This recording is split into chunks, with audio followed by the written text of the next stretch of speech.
सुधींद्र कुलकर्णी के चेहरे पर काली स्याही पोतने के मामले में मुंबई पुलिस ने कल देर शाम 6 शिव सैनिकों को गिरफ्तार किया, लेकिन पूछताछ के बाद आधी रात को सभी को रिहा कर दिया गया। जिन लोगों को गिरफ्तार किया गया उनके नाम है गजानन पाटिल, दिनेश प्रसाद, अशोक वाघमरे, प्रकाश हसबे, समाधान जगधाव और वेंकटेश नायर। महाराष्ट्र के मुख्यमंत्री देवेंद्र फडणवीस ने कहा है कि शिवसेना ने जिस तरह से पाकिस्तान के पूर्व विदेश मंत्री खुर्शीद महमूद कसूरी की किताब का विरोध किया, उससे महाराष्ट्र की छवि बदरंग हुई है। फडणवीस ने कहा कि हो सकता है कि हम किसी के विचारों से सहमत ना हो, लेकिन जब कोई विदेशी मेहमान या राजनयिक कानूनी तौर पर वीजा लेकर आता है और कार्यक्रम करता है तो उसे सुरक्षा मुहैया कराना राज्य का काम है। फडणवीस ने कहा कि अपनी बात रखने का और बेहतर तरीका हो सकता था। सुधींद्र कुलकर्णी के चेहरे पर स्याही फेंकने के बाद भी शिवसेना कसूरी की किताब का विमोचन नहीं रुकवा सकी।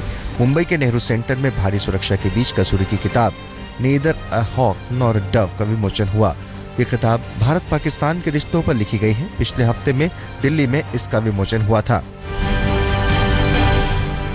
मुंबई में अपने किताब के विमोचन पर पाकिस्तान के पूर्व विदेश मंत्री खुर्शीद महमूद कसूरी ने प्रधानमंत्री नरेंद्र मोदी को पूर्व प्रधानमंत्री अटल बिहारी वाजपेयी की नीतियां अपनाने की सलाह दी। कसूरी ने कहा कि मोदी को एहसास होगा कि शांति के लिए जो रास्ता वाजपेयी ने चुना था वो सही था। सीबीआई ने शीना बोरा केस में पीटर मुखर्जी और राहुल मुखर्जी का बयान दर्ज किया है। इस मामले में दोनों से आगे भी पूछताछ हो सकती है। बॉलीवुड के मशहूर अभिनेता दिलीप कुमार को मध्य प्रदेश सरकार राष्ट्रीय किशोर कुमार अवार्ड से नवाजेगी।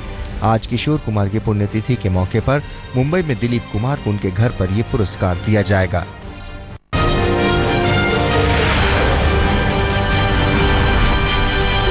पूर्वी दिल्ली के जगतपुर इलाके में रोड रेज की घटना में एक बाइक सवार ने स्कूटी सवार को चाकू मारकर गंभीर रूप से जख्मी कर दिया। पीड़ित अक्षय का जुर्म बस इतना था कि उसकी स्कूटी आरोपी आशु की बाइक से टच कर गई थी। आरोप है कि इतनी सी बात पर आशु ने अक्षय पर चाकू से हमला बोल दिया। अक्षय को मोगा अस्पताल में भर्ती कराया गया है। पुलिस ने आरोपी आशु को गिरफ्तार कर लिया है।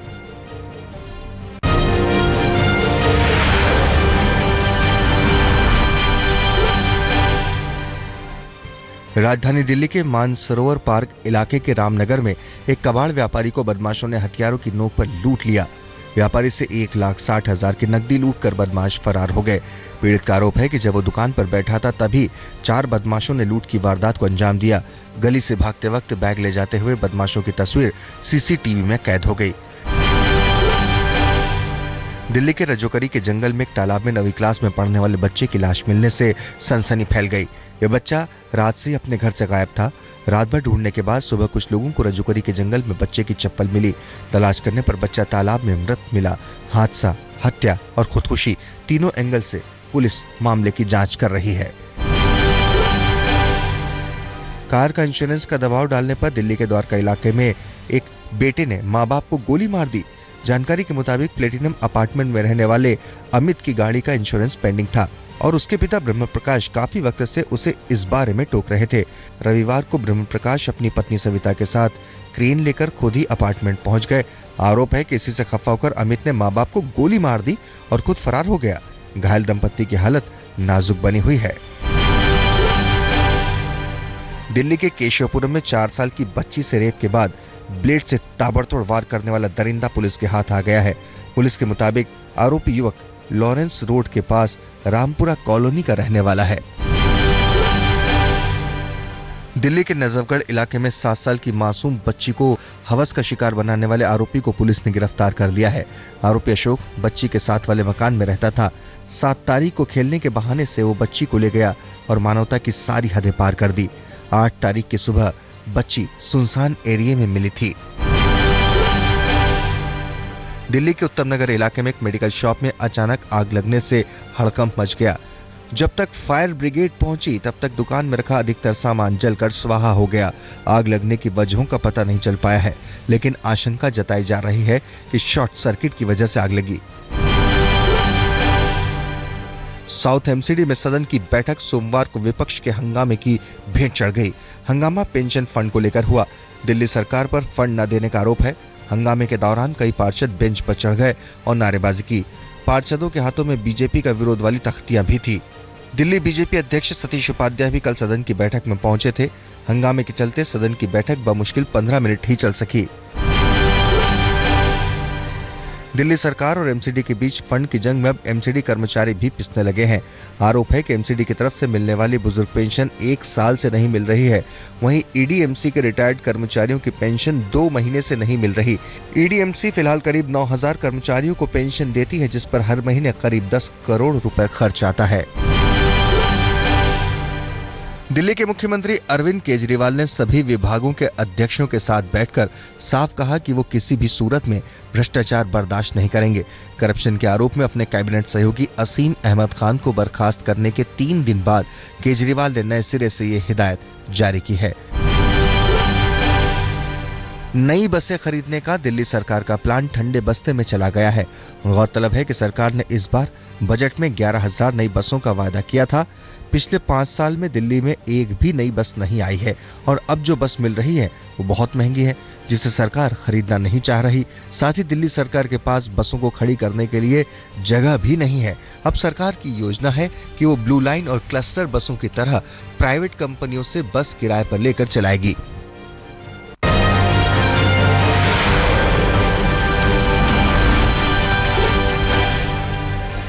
गाजियाबाद के विजयनगर इलाके में एक युवक की गुमशुदगी को लेकर लोगों ने बीती रात नेशनल हाईवे 24 पर जमकर हंगामा किया। लोगों ने युवक की प्रेमिका के परिवार वालों पर हत्या का अंदेशा जताते हुए NH 24 जाम कर गाड़ियों में तोड़फोड़ की। यही नहीं, भीड़ ने कुछ लोगों से बाइक भी छीन ली और पुलिस पर पथराव भी किया। युवक रविवार सुबह से गायब है।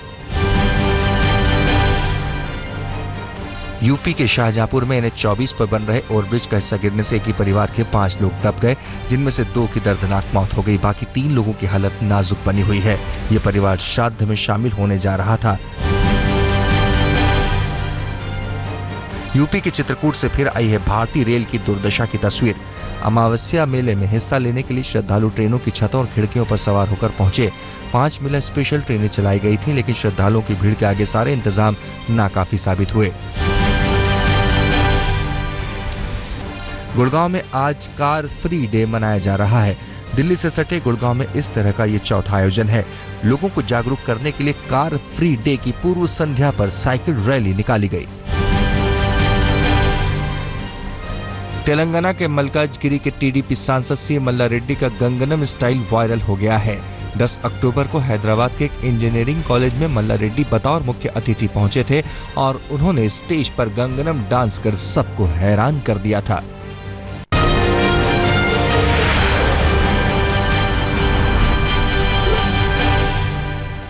टीवी कलाकार डॉली बिंद्रा ने केंद्रीय मंत्री विजय सांपला पर रेप की कोशिश करने के आरोपी को बचाने का आरोप लगाया है। डॉली ने एक सनसनीखेज खुलासा करते हुए कहा कि पिछले साल चंडीगढ़ में एक वरिष्ठ पुलिस अधिकारी के घर पर उनसे रेप की कोशिश हुई थी। डॉली का आरोप है कि राधे मां के इशारे पर उनके साथ रेप की कोशिश हुई थी। डॉली के मुताबिक सांपला अपने रसूख का इस्तेमाल कर इस केस को प्रभावित कर रहे हैं। सूत्रों के मुताबिक मुंबई पुलिस से शिकायत की कॉपी मिलने के बाद चंडीगढ़ पुलिस मामले की जांच कर रही है। चंडीगढ़ पुलिस का कहना है कि वो बगैर जांच के मामला दर्ज नहीं कर सकती। क्या मेरा FIR तब लिया जाएगा जब मेरे साथ मेरा कत्ल हो जाएगा? When these people are going to kill me, that's the time the police is going to take action. I ask the Sarkar right now, why there is no action to be taken right now? What is happening?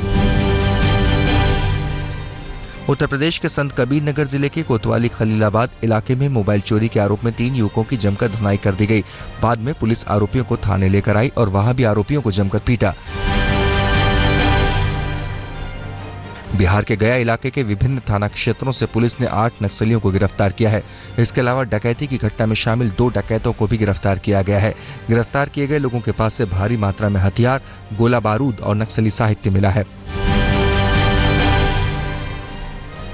Ludhiana के new Basant Vihar इलाके में स्थित एक plastic factory के गोदाम में आग लगने से लाखों रुपए का प्लास्टिक का कच्चा और तैयार माल जलकर राख हो गया। VP ओसवाल नामक फैक्ट्री में आग बीती रात करीब 10 बजे लगी थी। फैक्ट्री में प्लास्टिक की शीशियां और बोतलों के ढक्कन बनाए जाते थे। दमकल विभाग की 5 गाड़ियों ने करीब 1.5 घंटे की मशक्कत के बाद आग पर काबू पाया।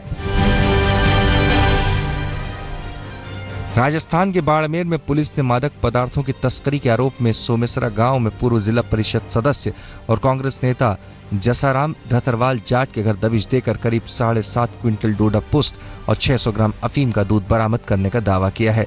पुलिस को मौके से करीब 3.5 लाख रुपए और 45 जिंदा कारतूस भी मिले हैं। मुख्य आरोपी जसाराम पुलिस की भनक लगते ही भागने में कामयाब रहा।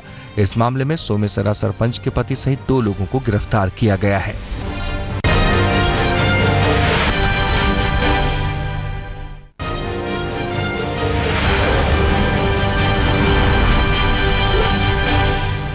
प्रधानमंत्री नरेंद्र मोदी ने देश के नौकरशाहों से परस्पर टीम भावना और विश्वास के साथ काम करने की अपील की है। दिल्ली में पीएम ने मिड करियर ट्रेनिंग कार्यक्रम के दौरान एडिशनल सेक्रेटरी और जॉइंट सेक्रेटरी रैंक के करीब 100 आईएएस अधिकारियों से अनौपचारिक मुलाकात के दौरान ये बातें कही।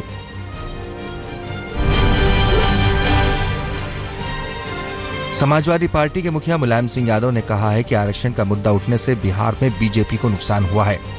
लखनऊ में राम मनोहर लोहिया की 49वीं पुण्यतिथि के मौके पर आयोजित कार्यक्रम में मुलायम सिंह यादव ने कहा कि बिहार में बीजेपी जीत रही थी, लेकिन आरक्षण का मुद्दा आने के बाद मामला बदल गया। बिहार के चुनाव में हम कल गए थे, वहाँ भी माहौल ऐसा है कि बीजेपी ने बना दिया वो आरक्षण की सवाल था बेमत, वरना जीत रही थी बीजेपी सही है। ऐसे लोगों की उम्मीद थी जो मुझे बताया, लेकिन वो एक ही बयान से उनके आदेश से कि हम इस आरक्षण पर विचार करें, ऐसे मुद्दा बन गया वहाँ के रणनीति में। वो मुद्दा से अब जो उनके कट्टर विरोधी हो गए थे वो अब उतने विरोधी नहीं रहे।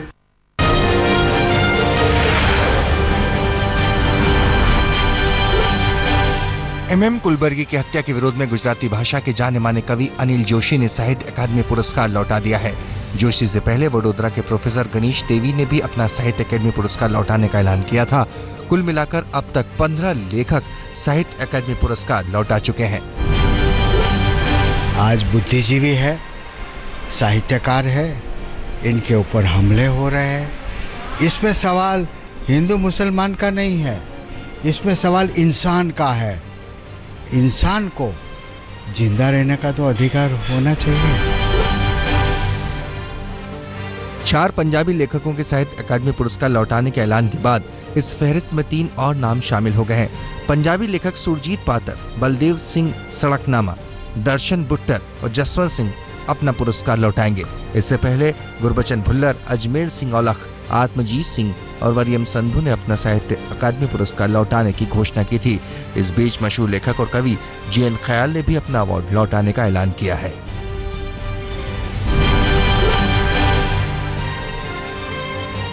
दादरी कांड और देश में कथित तौर पर बढ़ती असहनशीलता के खिलाफ थिएटर कलाकार माया कृष्ण राव ने संगीत नाटक अकादमी पुरस्कार लौटाने का ऐलान किया है। दिल्ली की थिएटर कलाकार माया ने कहा कि तर्कशास्त्री, क्रिएटिव आर्टिस्ट, विचारक और सामाजिक कार्यकर्ताओं पर हमले हो रहे हैं, यहाँ तक कत्ल हो रहे हैं। सरकार उनकी सुरक्षा करने में नाकाम रही है।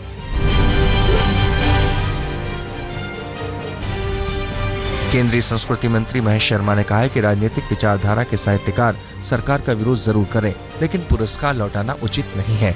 कई लेखकों द्वारा साहित्य अकादमी पुरस्कार लौटाने पर प्रतिक्रिया व्यक्त करते हुए महेश शर्मा ने कहा कि पुरस्कार में सरकार का कोई दखल नहीं है। पुरस्कार लौटाना या इस्तीफा देना व्यक्तिगत मामला है।